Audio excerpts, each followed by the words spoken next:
아멘. 형제님 기도 말씀이 주님 앞에 연락되기를 바랍니다. 오늘 이어지는 마태복음 17장 9절에서 13절 사이로 나가는 말씀을 통해서도 하나님께서 예수 그리스도를 세상에 보내어 구속을 이룬 후에 구속받은 성도들을 이끌어서 하늘 영광에 데려가시고자 하시는 그 이상이 우리들에게도 밝아질 수 있도록 성경을 보는 그 신앙의 눈이 열리고 폭이 넓어질 수 있도록 우리의 심령도 마음도 넓혀주시기를 주의 이름으로 기도합니다. 아멘. 아멘.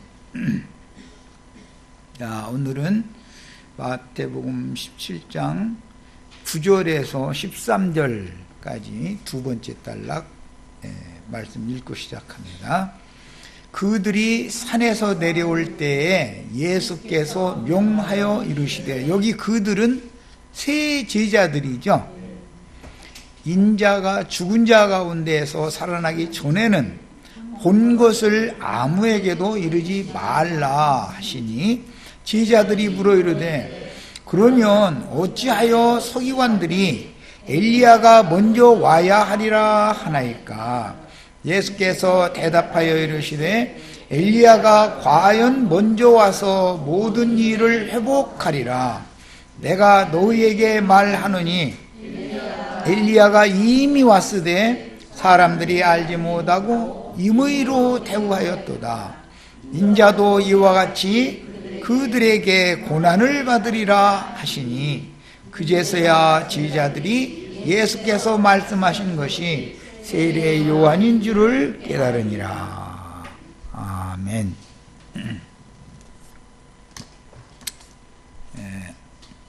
에덴 동산에서부터 이제 말씀을 시작합니다. 하나님께서 그 땅에 보기에도 좋고 먹기에도 좋은 나무를 나게 하셨고, 그 땅의 동방에 에덴이라고 하는 낙원을 창설하셨으며, 그 낙원에 아담 부부를 이끌어 그곳에서 살게 하셨어요. 그런데 아담 세계에 하나님께서 창설해 주셨던 그 에덴 낙원이 뱀과 뱀의 후손들을 통해서 더럽혀지고 하나님의 뜻에서 너무 멀어진 마귀 자녀들의 낙원이 되었고, 하나님이 생각하고 계신 영원한 완전한 낙원이 타락되어지고 변질되었기 때문에 반드시 회복을 위해서는 메시아가 와야 되는데, 메시아가 와서 뱀으로 말미암아 변질되어지고 마귀의 소굴이 되어져 버린 그 에덴 낙원을 회복하시기 전에 반드시 그 길을 여는 하나님의 말씀을 맡은 종 선지자가 보내심을 받아야 되는 거다. 이것이 오늘 말씀에 들어가는 가장 중요한 토를 닦는 내용입니다. 예수님께서 세 제자를 데리고 크고 높은 산으로 인도하신 후에 모세와 엘리야가 메시아의 왕국의 영광에 참여한 사실을 보여주셨고, 구름 속에서 하나님의 음성을 또 들려주셨습니다. 그러니까 보고 들은 것을 제자들이 마음에 잘 이제 간직을 한 상태로 주님과 함께 그 높은 산에서, 베드로 후서 1장에서는 거룩한 산이라고 표현했죠. 출애굽기 19장 24장에 거룩한 산이라는 것은 출애굽기에서는 신의 산이었었죠. 호렙산이라고 하는 그 이제 비유요 모형이 되는 건데, 그렇게 베드로 사도가 대표적으로 말할 때 여기가 좋사오니라고 말을 하는 그 산에서 내려오고 싶은 마음이 없는 거죠, 사실은. 거기가 너무 좋으니까. 그건 에덴 낙원의 회복을 보여준 것이다, 그런 말이에요.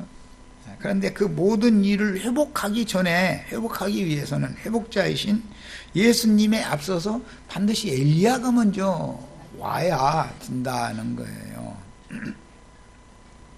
이런 것은 오직 계시로 말미암아서 천국의 영광에 참여하는 이상이 영으로 깨달아지기 전에는 사람의 말로 이렇다 저렇다 이걸 설명하기가 매우 난해하고 어려운 문제인 것이죠. 그래서 오늘 이제 나눌 말씀을 위해서 자료를 다 해드렸어요. 자, 자료 말씀으로 이제 바로 말씀에 들어갑니다. 17장 9절부터 읽습니다. 그들이 산에서 내려올 때, 그 산에서 내려올 때라는 것은 모세 때를 연상을 해셔야 되는 거예요. 산에서 내려온다는 것은 아담 때는 에덴 동산에서 쫓아내신 거죠.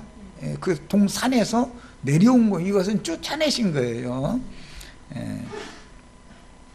그것은 이제 아브라함을 부르실 때는 네 본토 친척 아들 집을 떠나야 된다라고 말씀하신 것과 이게 이제 연관을 잘 영적으로 시켜서 깨달으셔야 되겠어요.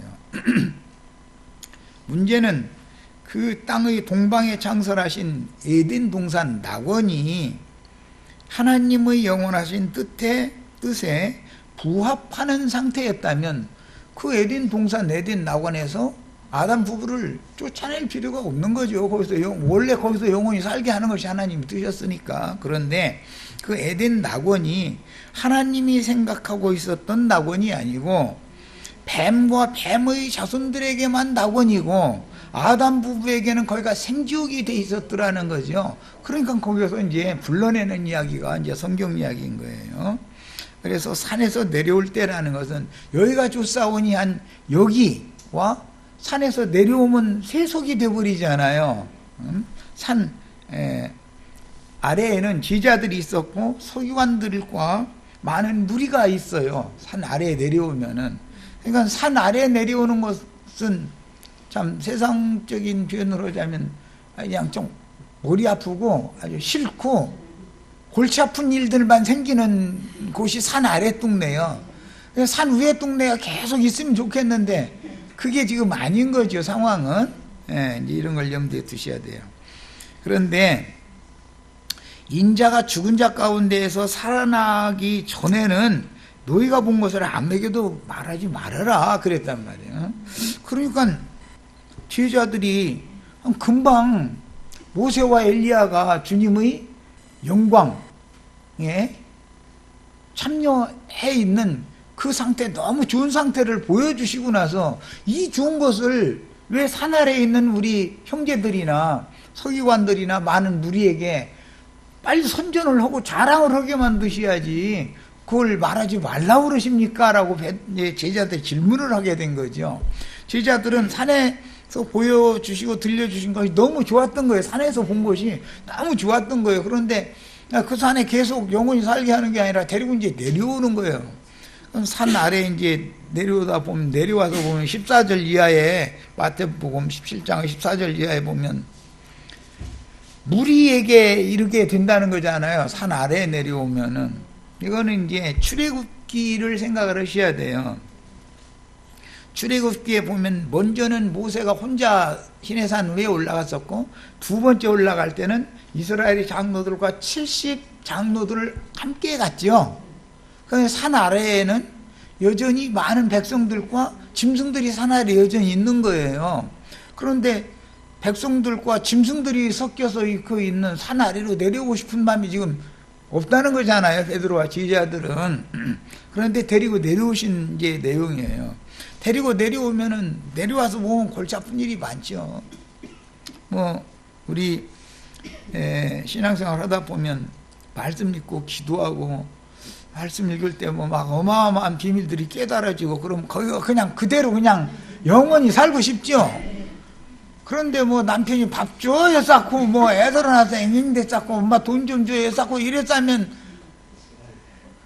높은 산에 금방 있다가 금방 산 아래에 내려오게 되죠. 그건 이제 산 아래에 내려온 사람과 산 위에 있던 사람은 사실은 전혀 같은 사람이면서도 다른 사람인 것이거든, 이게. 그래서 이게 이제 참 비밀스러운 이야기예요. 그런데 언제까지 이것을 발설하지 말라고 그랬느냐. 인자가 죽은 자 가운데서 살아나기 전까지는 말하지 말아라. 그런 거죠.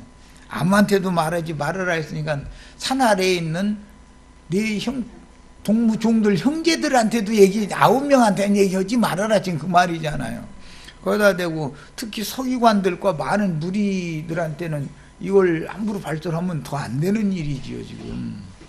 그러니까 제자들이 생각이 난 것이 뭐냐, 모세와 엘리야가 주님의 영광에 참여했었던 것이 생각이 났는데, 그런데 그때 모세 이야기를 하는 게 아니라 엘리야 이야기를 딱 꺼내면서, 그러면 서기관들은 왜 잘못 가르치는 거냐, 메시아가 오시기 전에 반드시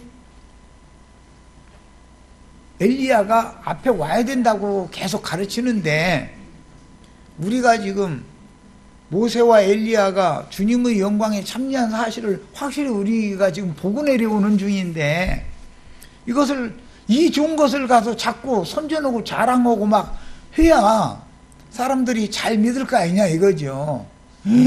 천국, 기독교식으로 천당이라는데 그렇게 좋은 데가 있다는데, 우리 예수 믿고 축복받고 천당 가야 된다고 전파를 하게 만들려면 자꾸 발표를 해야죠. 그런데 하지 말라는 거요. 그러니까는 의문이 안 생길 수가 없었던 거예요, 제자들이. 이게 내용이 이런 내용이에요. 자, 그런데 인자가 죽은 자 가운데서 살아나기 전에는, 그래서 이것은 이상으로만 보여주는 것이 아니라 예수님이 실제로 사흘길을 제자들보다 앞에 가서 예루살렘에 올라가서 장로들과 대제사장들과 서기관들에게 죽임을 당하고 지금까지 아무 장사한 일이 없었던 부자의 묘실 바위에 판 쇠무덤에 장사되었다가 부활하신 이후에나 이게 이루어질 일이다 이거예요. 이 땅에서 지금 이루어지는 얘기가 지금 아니다는 것이죠. 그러니까 그 후에는 너희가 가서 전파를 해야 되지만, 그러니까 내가 죽고 장사되고 부활되기 전에는 미리 너희가 얘기를 해놓으면 안 된다. 지금 그 얘기를 지시를 한 거예요. 죽은 자 가운데서 살아나는 이야기는 뭐 나중에 예수님의 부활에 대해서 이제 사도들이 전파를 하니까 참 많이 나오죠. 그런데 죽은 자 가운데서 예수님이 맨 먼저 살아나게 되기 때문에 그것을 첫째 부활이다 그러고, 빌립보서 3장 10절에서는 그 부활, 예수 그리스도와 그 부활에 내가 참여하기를 바란다 그랬는데, 그 부활이라고 그랬어요. 베드로전서 3장 18절로 19절에는 예수님이 육체로는 죽임을 당하셨지만 영으로는 살리심을 받으셨다, 이렇게 표현을 했어요. 그러니까 예수님이 죽은 자 가운데서 살아난다는 것은 여러 모양 여러 부분으로 부활에 대하여 많은 증거들이 있는 거죠. 야, 그런데 중요한 것은 지금 현재 사람의 아들이신 예수, 인자 예수는 디모데전서 2장 5절에 의하면 여자인 처녀가 낳았죠. 요한은 늙은 여자가 낳았죠. 예수는 처녀가 낳았어요. 육신적인 혼인을 한 적이 없어요. 예수의 어머니는 동정처녀였어요. 이것이 베드로전서에서는 사람이신 그리스도 예수, 이렇게 표현을 했어요. 그러니까 사람이신 그리스도 예수가 죽은 자들 가운데에서 죽임을 당하고 장사되고 부활하는 것이지, 하나님이신 그리스도, 주와 그리스도가 죽거나 장사되거나 부활되는 일은 없는 거죠. 인자니까 죽는 것이지. 그러니까 이 인자는 먼 후일 오실 메시아의 표상이었던 아담, 아담은 오실자에 대한 표상이었던 것이죠. 그러니까 표상이 말씀이 육신이 되어 오신 인자 예수를 통해서 실제가 됐단 말이야. 그러니까 인자 예수가 죽는 것이 세상 죄가 심판받는 것이고, 그 다음에 부활되는 것은 새 세상으로 나타날 수 있는 영광이 드러나는 일이었다는 거예요. 인용해드린 마태복음 16장 16절에 주는 그 그리스도시요, 이 관사가 붙어 있다는 거 강조해서 말씀드렸었죠. 그러니까 여기 그라는 것은 내가 곧 그니라고 할 때 사용되는 여호와라는 말이단 말이에요. 여호와는 스스로 있는 자, 스스로 계신 자, 조물주만이 그라는 말을 할 수 있는 거죠. 내가 바로 그다. 오리라 한 메시아가 바로 나다. 예, 새 하늘과 새 땅의 새 만유, 새로운 우주를 상속할 마다들이 바로 나다. 지금 그 말이죠. 인자로 오셔서 세상 죄를 지고 죽으신 것은 세상을 심판하러 오신 것이죠. 인자 예수가 죽으면 세상이 심판받은 거예요. 그런데 그 그리스도로 다시 살아나시면 새 세계의 창조자가 되시는 거예요. 그 다음에 요한복음 11장 27절에 마르다도 동일한 고백을 했었고, 사도행전 2장 36절에는 너희가 십자가에 못 박은 이 예수는 인자지요. 독생자로 오셨던 예수지요. 여자가 낳은 자예요.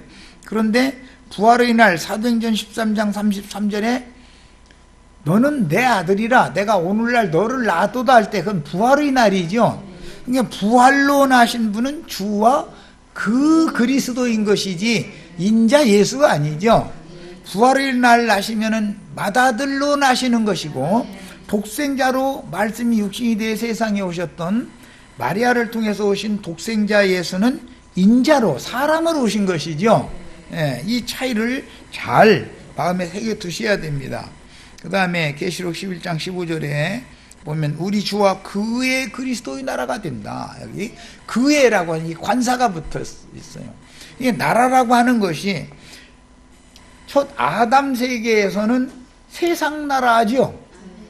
그런데 예수님 나라는 세상 나라와는 상관이 없는 나라잖아요. 그러니까 주와 그의 그 그리스도의 나라라고 하는 것은 천국을 말하는 것이다 이거예요. 하나님 나라를 말하는 것이다 이거예요.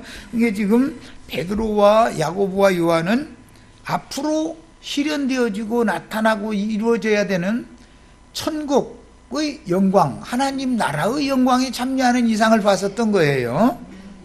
그런데 이제 이것이 바울 사도의 표현을 이제 빌리자면 그 당시 황홀경에 있었기 때문에 베드로와 야고보와 요한이 몸 안에 있었는지 몸 밖에 있었는지 자신이 어떤 상태였는지도 모르는 상태에서 이걸 본 거예요. 높은 산에 올라가서. 이제 계시록에 보면 큰 음료를 보여주실 때는 광야로 데려가서 많은 물이 앉은 큰 음료를 보여주시죠. 그런데 거룩한 성 새 예루살렘에 대한 이상을 보여주실 때는 그 높은 산으로 데려가셔서 보여주셨죠. 이 차이를 잘 아는 게 필요한 거예요. 이제 그래서 예수께서 대답하여 이르시되 엘리야가 과연 먼저 와서 모든 일을 회복하리라. 회복한다는 말이 이렇게 중요한 거예요. 에덴 동산을 회복하면 주님의 교회가 되는 거죠. 주님의 교회가 타락을 하기 때문에 주님의 교회가 세속화되죠. 뱀으로 말미암아. 그러면 이것을 또 회복을 해야죠. 그 회복을 하게 하기 위해서 종선자들을 보내서 나팔을 불게 하시는데 그 나팔 소리를 통해서 타락한 세속교계가 되어진 마귀의 소굴이 되어진 변질된 주님의 천국 에덴 낙원을 완전한 셋째 하늘의 완전한 낙원으로 바꿔놓는 것이단 말이에요. 이것이 회복의 역사다 이거예요. 사도행전 1장에 보면 이스라엘 나라를 회복하심이 이때입니까? 하고 물어봤죠. 그런데 이때야 라고 단언적인 대답을 안 하시죠. 사실은 성령이 임한 때로부터 시작해서 계시록에 추수가 맞춰지기까지는 계속 회복의 역사가 있는 거죠.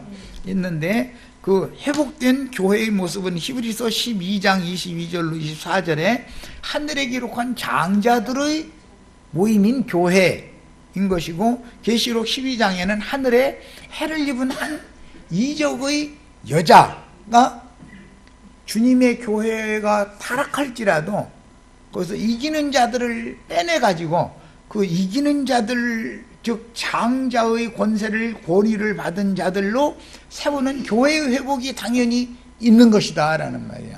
이것은 사라가 애굽에 사로잡혀 갔다가 돌아왔어도 완전한 회복은 아니고, 그랄 왕 아비멜렉에게 사로잡혀 갔다가 돌아오면은 완전히 회복이 되는 거죠. 두 번째. 그래서 애굽에서는 나왔어도 바벨론에 또 사로잡혀가는 두 번째 사로잡혀감이 있는데, 바벨론에서 나온 무리들을 통해서나 완전히 회복이 되는 것이다 라는 말이단 말이에요. 그래서 마태복음 족보 이야기에도 이것이 강조되고 있는 것이죠. 자, 12절 이제 말라기서 엘리야가 과연 먼저 와서 이 모든 것을 회복을 해야 된다라는 예언은 말라기서에서 이게 예언하는, 인용하는 말씀이죠. 말라기서 4장 5절로 6절을 읽어보겠습니다. 읽고 오겠습니다.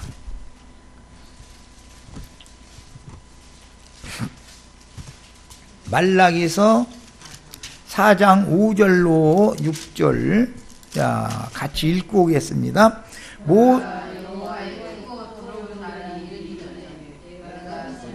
말라기서 4장 5절 6절. 보라, 여호와의 크고 두려운 날이 이르기 전에. 지금 여호와의 크고 두려운 날은 예수 그리스도의 날이죠. 주의 날이 임하는 거죠.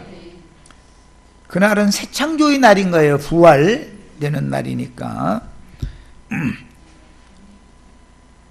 엘리야를 너희에게 보내리니, 이 말씀 때문에 메시아가 오시기 전에 반드시 엘리야가 먼저 와야 된다라는 것이 서기관들이 가르치던 바였다는 거예요. 그는 엘리야죠.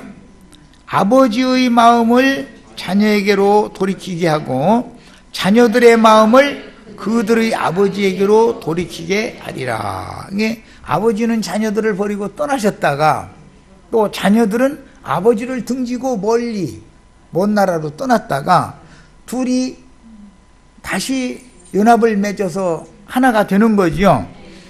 하리라. 돌이키지 아니하면 두렵건대, 제일 중요한 것은 아버지의 마음을 자식에게로, 자식들의 마음을, 배도자들의 마음을 아버지께로 돌이키게 한다라는 것은 회개를 수반하는 얘기다 이거예요. 여기에서 세례 요한이 엘리야의 영과 능력으로 와서 하는 일은 뭐죠? 회개하라죠. 회개시키는 거예요. 돌이킨다라는 건 회개시키는 것을 지금 말하는 거예요. 돌이키지 아니하면, 요한의 세례를 받지 아니하면, 같은 뜻이죠. 아니하면 두렵건대 내가 와서 저주로 그 땅을 칠까 하노라 하시니라. 그래서 이 말씀에서 예수님이 지금 마태복음 17장의 말씀에 엘리야가 과연 먼저 와서 모든 일을 회복하리라 라고 말씀을 지금 증거해 주신 거예요. 자, 예수님이 생각하는 엘리야가 메시아 앞에 보냄을 받는 문제와 유대교의 서기관들이 교리적으로는, 문자적으로는 말라기서를 다 알고 있었다는 거잖아요. 그건 당연히 메시아가 오시기 전에는 엘리야가 먼저 와야 된다라고 계속 대대로 가르친 거예요. 그런데 엘리야가 누군지에 대하여 보는 눈이 가려지다 보니까 당연히 메시아가, 예수는 누구인가에 대한 눈이 가려질 수밖에 없죠. 베드로와 마르다와 또 사도행전에 나오는 그런 사도들은 메시아를, 그분의 얼굴에 있는 하나님의 영광을 아는 빛을 다 보고 만지고 그랬죠. 그래서 이게 차이다 이거예요.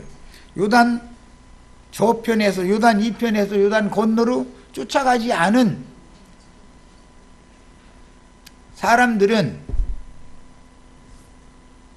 예수님의 얼굴을 어떻게 예수 그리스도의 영광이 어떻게 나타났는지, 엘리야가 예수님의 영광이 어떻게 참여하는지를 못 봤죠. 못 보다 보면은 헛소리를 많이 하게 돼 있는 것이죠. 자신도 모르는 말을 많이 하게 돼 있다 이거예요. 그러나 엘리야는 끝까지 그 스승이, 엘리사는 스승이 죽는 데까지 같이 갔기 때문에 엘리사는 너무 확실한 이상을 본 거예요. 그래도 그 요단 이편에 있는 선지자의 생도들이 사람을 자기 스승 찾으러 보내야 된다고 그렇게 강청하는데도 갈 것도 없다고, 가지 말라고 그렇게만 말하고 발설을 안 한 거지요. 본 사실 내용을. 야, 이것은 예수님이 오셔서 구속이 이루어질 때까지는 가려져 있는 일인 것이다 이거예요. 또 감춰놔둬야 되는 일인 것이다 이거예요. 왜? 7인이 봉인되어져 있는 말씀을 떼는 것은 그때와 그 시기가 이르러야만 되는 일인 것이지, 미리 그걸 가지고 발설을 하다 보면 거짓말이 횡행하고 다니게 돼 있다 이거예요. 거짓말이. 사람은 뭔가 다른 사람보다 뭔 특별히 어떤 계시나 이상을 본 것이 있으면 보태고 떠들죠. 보여준 대로, 들려주신 대로만 전하려고는 않고 자기 생각을 거기다 조금씩 섞는다 이거예요. 그러면 그게 바로 누룩이 되는 거다 이거예요. 주님의 제자들이라도 마찬가지다는 거예요. 그리고 다른 제자들은 못 본 것을 보면은 자랑하고 싶죠. 자랑하고 싶지 않겠어요? 나도간 형제, 이건 예를 드는 거예요. 나도간 형제가 우리 지체들에게 하나님이 보여주시지 않은 사람의 말로 함부로 이렇게 발설을 해서는 안 되는 어떤 것을 명확하게 보여주셨고 들려주셨으면, 나도간 형제가 나의 신앙 체험을 자꾸 얘기를 하면은 내 자랑이 되고 점점 거기에다가 뭔가 보태게 돼 있죠. 보태게 돼 있어요. 나는 이런 사람이다 이거. 나를, 우리 형제 자매님들 나를 이렇게 보통 형제 자매님들 똑같은 죄인으로, 사람으로 봤다가는 큰일 납니다. 아마 이렇게 하면은 주님이 영광이 가려지죠. 그야말로 세상교회 계식으로 하자면. 그래서 자긍하지 못하게 하려고 오히려 많은 것을 보여주시고 들려주신 그 종들에게는 육체의 가시, 사탄의 사자를 꼭 붙여놔두죠. 왜 그런다고 그랬어요? 차고하지 못하게 하려고. 그것을 나 이것 좀 내 주님, 내 약점도, 모든 죄와 약한 것들을 주님이 짊어지셨다는데 나는 아직도 내 약점은 내가 짊어지고 있으니 주님 이것 좀 해결해 주세요 하고 기도하면 얼른 그래라 하고서 들어주셔요. 그냥 계속 머물게 놔두셔요.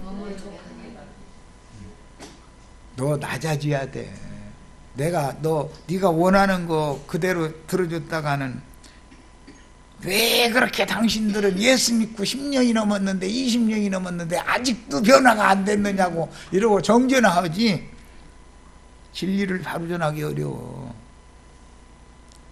그래서 세 번째 응답을 주실 때 보면, 내가 약할 때 그때 주님이 강하심을 나타낼 수 있는 거다. 회복을 하는 건 주님이나 하는 거다. 마귀와 마귀 권세를 이겨야 회복이 되니까. 이제 바울 사도는 이거에 대해서 너무 체험이 분명했죠. 그런데 지금 마태복음 17장에 나오는 베드로와 야고보와 요한은 지금 이런 이상이 아직 없다 이거예요. 이렇게 지금 많은 게 아니다는 거예요. 자꾸 제자들, 산 아래에 있는 제자들 보고 너희가 그 모양이니까 우리 세도고는 좀 달라. 그럼 이제 베드로로 생각은 또 나머지 야고보와 요한 보고 너는 나하고는 또 달라. 그럼 야고보는 속으로는 예수님 마음은 지금 내가 쪽리고 베드로는 저 미말에 앉아야 되는데 그것 때문에 셋 중에는 베드로가 꼬발인데 그것 때문에 참 떡줄 사람은 생각지도 않는데 동치국 젖부터 떠다가 그거부터 마시고 있네 이러는 거예요. 그럼 요한은 아이고 우리 형님들 뭘 몰라도 너무 모르셔. 아니 서로가 지금 셋 중에서도 이러는데 산 아래에 지금 남아있는 산 아래에 있는 제자들 또 짐승들 많은 무리들은 이제 짐승들이죠. 그들은 우습게 알아요? 동등한 위치와 지위를 알아요? 그러면은 안 보여주신 것만 또 묻어죠. 안 보여주신 것만 또 묻어게 될 수가 있어. 예, 이것이 하나님의 경륜이다라는 거예요. 자, 이제 12절 봅니다. 엘리야가 이미 왔으되 이렇게 이제 말씀하셨는데, 엘리야는 역사상의 열왕기하 1장에 보면 아하시야의 형제 여호람이 엘리야를 산채로 화형시켜서 불말과 불병거를 타고 회오리 바람에 끌려서 승천을 한 사람이었죠. 그러니까 엘리야의 혈과 육의 몸은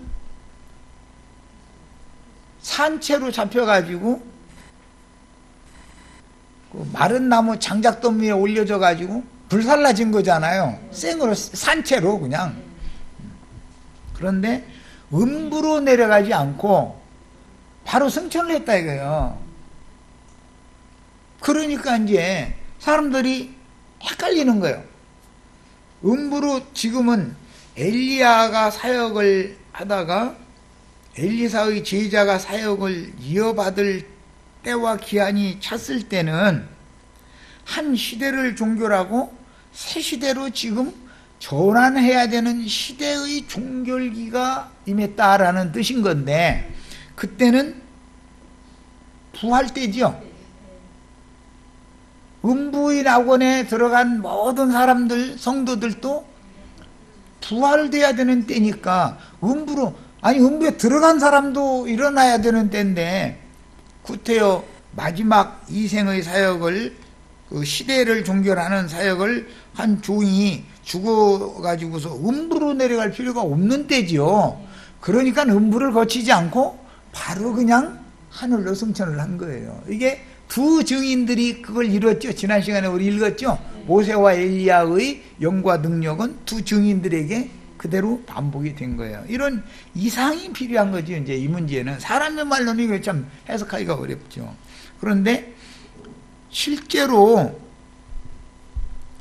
최후의 공물로 추수되기 바로 직전에까지 이 생에 살아서 하나님의 말씀을 증거해야 되는 종들은 자기 사명을 마치고 떠나면, 주님께서 데려가시면 그는 그 몸은 세상에 버려두지만 그 영혼은 음부의 낙원으로 데려가시는 것이죠.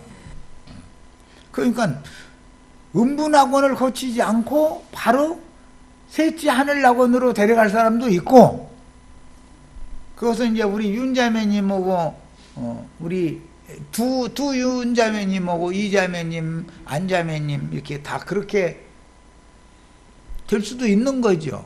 뭐 다 꼭 그렇게 된다는 게 아니라 그럴 수도 있는 거예요. 살아남아서 그날을, 주의날을 맞는다면. 그런데 주의날이 임하기 전에 데려감을 받는다면 음부낙원에 가서 첫째 부활로 일어날 때와 기한을 기다려야죠. 채워야 되니까.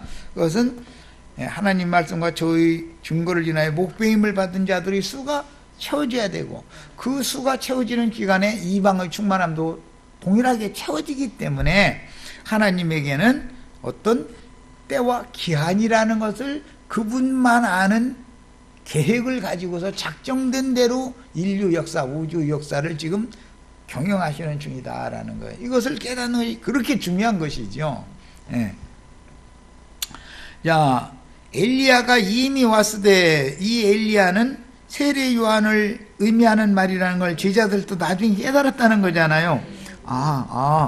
그러니까 세례 요한의 얼굴 모습이 엘리야의 얼굴 모습과 같은 게 아니죠. 그의 심령과 능력이 엘리야와 함께하던 영과 능력에 함께하던 그 영과 능력이 요한에게로 임한 것을 말하는 것이지, 얼굴이 똑같다는 말이 육체의 일을 지금 말하는 게 아니다. 영의 일을 지금 말하는 것이다 라는 거예요. 자, 그래서 엘리야는 아하 시대의 형제 여호람 때 산채로 화형을 당하여 죽었고, 그 몸은 영혼과 분리된 것이죠. 몸은 죽었다 해서 그 영혼이 죽을 수 있어요, 없어요? 영혼은 죽지 않아요. 엘리야의 겉사람 혈육은 장작더미 위에서 불로 살라 죽고 세상에 남긴 건 죄밖에 없어요. 한 주머니 죄밖에 안 남은 거죠. 그럴지라도 그 영혼은 주님께서 쉬어 가셨다 이거예요. 셋째 하늘로. 야, 그래서 먼 훗날 엘리야의 영과 능력은 침례자 요한에게 임했고, 엘리야의 영과 능력이 임한 사람은 요단 물을 밟으면 요단이 쫙 갈라지게 돼 있죠. 그래도 요단 건너가면 당연히 산채로 결박당해서 장작더미 위에 올려놓고 불살 거라는 걸 엘리야가 모르는 게 아니다. 이게 다 알고 있는 거예요. 그런데도 하나님 말씀에 세 번째 50명 군대를 따라서 너는 내려가라 해서 아하시야에게 와가지고서 하나님이 전한 말씀을 선포를 했죠. 그대로 아하시야가 침상에서 일어나지 못하고 죽은 거예요. 그의 후계자가 없었기 때문에 그 형제 여호람이 위를 이었을 때 이제 네 단계의 선지자의 생도들이 온 땅, 이게 그 네 군데에 있었던 것은 천지 사방에 선지자의 생도들, 즉 말하자면 신학교가 다 있다는 것이죠. 거기 생도들은 그런데 엘리야처럼 끝까지 따라가지를 않는 것이 문제죠. 요단 2편까지만 따라오는 거예요. 어떻게 하나님의 영광에 참여했는지를 확실하게 본 것이 없다 이거예요. 선지자의 생도 50명이라는 거는. 야, 이런 것은 이제 마음에 담아 두시고, 자료 말씀 봅니다. 이와 같이 에녹의 때나 엘리야의 때는 예표상으로 지나간 때 죄악이 만연하고 관영하도록 하나님이 오래 참고 참으시던 지나간 때로 속해야 되는 건데, 그 지나간 때가 있고 그 다음에 바톤을 이어받으면 엘리사의 때가 시작이 되면 값없는 은혜로 구원을 얻는 새 시대가 오는 것이죠. 율법과 선지자의 때는 세례 요한의 때까지로서 동결되고 예수 그리스도의 값없는 은혜로 구원을 받는 새 시대로 연결하는 지점이다 이거예요. 노아의 때도 마찬가지죠. 또 그 전에 에녹의 때도 마찬가지예요. 에녹이 죽음을 보지 않고 옮기심으로 세상에는 다시 보이지 않는다고 그랬잖아요. 에녹의 아들은 무드셀라죠. 무드셀라는 천년왕국을 여는 사람을 상징하는 거예요. 969세 제일 천년에 가까운 제일 오래 산 사람이 에녹의 아들 무드셀라잖아요. 엘리야가 엘리사에게 사역의 바톤을 이어주면 에녹보다도 무드셀라가 갑절의 능력을 받아서 더 큰 일을 할 수 있었던 것에 대한 예표가 이루어진다 이거예요. 요한이 와서 예수님보다 앞서서 그 일을 하다가 먼저 죽죠. 예수님보다 먼저 죽으면 그 요한에게 임했던 그 영과 능력이 예수님에게는 갑절로 임하게 되겠다 이거. 그러면 시대가 하나님이 오래 참고 기다리던 죄악이 관영해서 정수리 끝에서 발끝까지 온 세상의 죄악이 관영할 때까지 하나님 오래 참고 기다리는 거죠. 그래서 무드셀라가 죽을 때가 곧 새 시대가 오는 때다 이거예요. 노아가 죽은 때가 아니야. 무드셀라가 죽으면 예언과 같이 이루어지는 거잖아요. 창세기 5장 이렇게 돼 있죠. 그 말씀은 계시록 10장에 다시 인용이 되기를,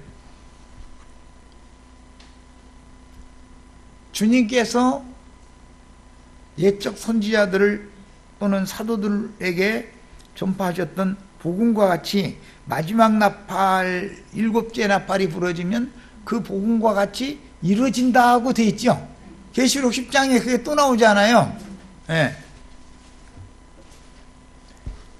자, 이와 같이 성경이라는 것은 어떤 연결점이 있는데, 에녹의 때, 노아의 때, 그 다음에 요한의 때, 그 다음에 두 증인의 때라는 것이 때가 다 정해져 있다는 거잖아요. 그러니까 그 나팔을 불어야 되는 때가 차기 전에 미리 나팔을 불면 안 된다, 그 말이란 말이에요. 그래서 이것은 그냥 봉함해서 감추놔두는 거예요. 그랬다가 때가 이르면 그 이상을 먼저 보여주시고 들려주신 그 사람이 나가서 이것을 전파를 하게 하시는 것이 하나님의 뜻이다. 그래서 하나님이 어떤 세상을 심판할 때는, 또 세상을 구원할 때는 그 종 선지자들에게 먼저 보여주시고 들려주신 그것이 선포된 다음에 그와 같이 이루어져야 되는데, 그것은 때를 따라서 보냄받는 종 선지자들의 사명이 다르다라는 걸 지금 보여주는 얘기다, 이런 말이에요. 예수님이 성경 예언들을 이루신 구속을 단번에 이룬 후에 살려주는 영으로 부활하심으로 창세전부터 아버지와 함께 가졌던 영화에 참여하신 후에, 이 말씀은 요한복음 17장에 나오는 말씀이에요. 아버지여, 내가 아버지께로 세상을 떠나서 이제 아버지께로 다시 돌아가는데 나를 영화롭게 하옵소서. 그 영화는 창세 전부터 아버지와 내가 함께 가졌던 그 영화입니다. 이렇게 얘기했죠. 하늘과 땅의 모든 권세를 받은 맏아들, 곧 새 하늘과 새 땅, 새 우주의 상속자가 되어, 이건 마태복음 28장에 하늘과 땅의 모든 권세를 아버지께서는 나에게 맡겼다, 이렇게 하셨죠. 예, 그게 맏아들로서 상속자가 된 것이란 말이에요. 우리는 그 맏아들의 명의 하에 분깃으로 예수 그리스도 그 맏아들에게 받는 것이죠. 천국의 영광을. 제자들에게 이와 같이 도적같이 임하여 새 생명을 주셨고, 그것은 부활의 날 저녁에 제자들에게, 유대인들이 두려워서 문을 닫고 있던 제자들에게 나타나셔가지고 새로운 호흡, 숨을 내쉬며 가라사 성령을 받으라 해서 새 생명을 주셨죠. 그리고 나서 그 후로부터 50일이 지나가면 능력으로 또 덧입혀 주시죠. 그러니까 능력의 옷은 겉옷이고 새 생명을 주신 옷은 속옷이다 이거예요. 부활의 날 속옷을 제자들에게 입혀주시고 오순절 때는 능력과 권위로 겉옷을 덧입혀 주는 거다. 엘리야의 겉옷을 가지고 그걸 유품으로 받은 우리 형제 자매님들이 엘리야의 겉옷으로 요단 물을 치면 요단 물이 또 갈라지는 거다. 자, 그 다음에 처녀 마리아가는 사람이신 그리스도, 디모데전서 2장 5절에 그 나오는 말이죠. 디모데전서에 보면 사람이신 예수 그리스도다 이랬잖아요. 는 독생자로 오셨죠. 뭐로 오셨어요? 구속을 위하여 죽으러 오신 거예요. 심판, 하나님의 심판을 대신 받으러 오신 거예요. 독생자로 오신 것은 이 세상신 곧 죄와 사망 권세인 어둠을 이기고 심판하여 빛과 생명의 새 세계로 재창조하기 위한 구속을 위해서 우리는 새로운 피조물들이 되었죠. 이 새로운 피조물들을 그 수를 채우는 기간을 지금은 은혜 받을 만한 때요 구원의 날이로다 이랬죠. 그래서 율법과 선지자의 때에서 은혜의 때, 구원의 날들로 시대가 지금 전환되는 경점에 세례 요한이 예수님보다 앞서서 와서 길을, 예수님이 오실 수 있는 길을 열어야 된다 이거예요. 그럼 무슨 뜻이냐? 성전으로, 세상 사람들이 성전으로 들어가는 길이 열려야 된다는 거예요. 그 길을 세례 요한이 열기자 해가지고 양의 분이 되시는 예수님이 이제 성소 안에까지 들어가는 새롭고 산 길을 열었고, 그 다음에 문들을 활짝 열어 제껴 놓은 거죠. 셋째 하늘까지 올라갈 수 있는 문을 열어 놓으신 거예요. 이것이 성경 전권에 흐르는 말씀하시고자 하는 의도입니다. 누가복음 24장 49절로 53절 읽고 마치겠습니다. 다음 시간 말씀 나눌 것을 위해서. 누가복음 24장 49절로 자, 49절부터 53절까지 읽습니다. 볼지어다 내가 내 아버지께서 약속하신 것을, 이거는 성령의 복을 주겠다고 약속하신 것이죠. 이 약속을 우리는 기업으로 받는 것을 위해서 지금 신앙생활을 하는 거예요. 그런데 그 약속하신 성령이 오시면, 약속하신 것을 너에게 보내리니, 즉 성령이 제자들에게 오시면 너희는 위로부터 능력으로 입혀질 때까지 이 성에 머물라 하시니라. 이 성은 예루살렘 성이죠. 예루살렘 성은 원래는 하나님의 신의 도성이고 하나님의 자녀들이 거기에서 생명나무 열매와 생수를 먹고 마셔야 되는 에덴 동산에 대한 실현인 거였죠. 그런데 이 성이 로마에 의해서 심판받게 되잖아요. 그러면 그 에덴 동산이 뱀의 후손들로, 그들만을, 뱀의 후손들의 처소가 되어져 버렸기 때문에 땅의 예루살렘을 심판해 버릴 수밖에 없는 것이다. 그리고 거기에서 떠난 자들을 하늘의 예루살렘으로 데려가시는 것이죠. 그런데 그 길이 사흘길이더라는 거예요. 사흘길. 땅의 예루살렘에서 내 백성은 거기서 나와라 해가지고 하늘의 장자들의 교회, 하늘의 예루살렘 성으로 데려가시는 길은 사흘길을 걸어서 가야 되는데, 이것은 영적으로는 예루살렘으로 이제 문자대로 이렇게 되어 있지만 그건 땅에 있는 신의 도성인데, 그건 땅에 있는 교회다 이거예요. 땅에 있는 교회를 상징한 거다. 이스라엘 나라라는 것은 땅에 있는 교회예요. 그 땅에 있는 교회는 세속화되어지고 사락되기 때문에 뱀들의 후손들이 거기서 득세를 하게 돼 있다 이거예요. 그래서 하나님의 백성들은 뱀독을 해독시켜가지고 거기서 불러내가지고 하늘의 예루살렘으로 인도해가는 얘기가 성경 전권의 흐름이다 하는 거예요. 여기까지 해서 일단 마치겠습니다.